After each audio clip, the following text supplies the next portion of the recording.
हुजूर पाक सल्लल्लाहु ताला अलैहि वसल्लम ने सहाबा से पूछा, सबसे गरीब आदमी कौन है, तुम जानते हो? सहाबा ने कहा, अल्लाह के नबी ज्यादा जानते हैं। आका फरमाते, क़यामत के दिन एक बंदा ऐसा होगा जिसकी नमाजें भी बहुत थी, सदकात और खैरात भी बहुत थे, हज भी किया था, ज़कात भी दिया था, उम्रे भी थे, नफिल इबादतें भी थी, उसकी बहुत नेकियां लेकर के आया था। लेकिन जिस वक्त वो अदालत इलाही में पेश हुआ तो कई लोग खड़े हो गए, इधर से उधर से आए, रब ताला से कहने लगे, मौला ये नेक तो बहुत है, नमाजें इसकी बहुत है, हज भी किया है, उम्रे भी किया है, लेकिन मेरे पैसे भी दबा कर रखा था। कोई कहता है कि मौला मेरा हक इसके ऊपर बनता है, इसने मुझे गाली दी थी। कोई कहता है कि मौला मेरा भी हक बनता है, इसने मुझे मारा था। कोई कहता है मौला मेरा भी हक बनता है, इसने मेरे पीठ पीछे मुझसे चुगली की थी और लड़ाने की कोशिश की थी, मेरा हक बनता है इस पर।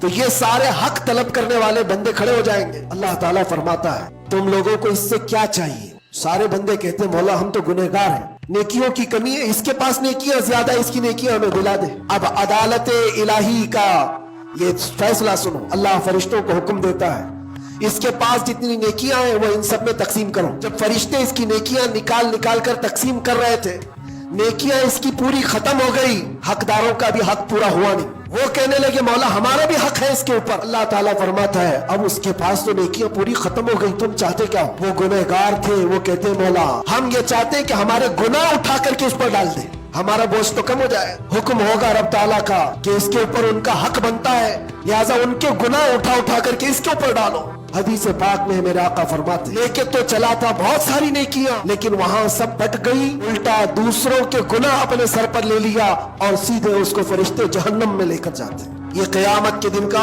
सबसे मुफलिस आदमी है, सबसे गरीब। इसीलिए ए लोगों, हुकूकुल इबाद में कभी गिरफ्तार मत होना। दुनिया में किसी का हक दबा कर मत रखना।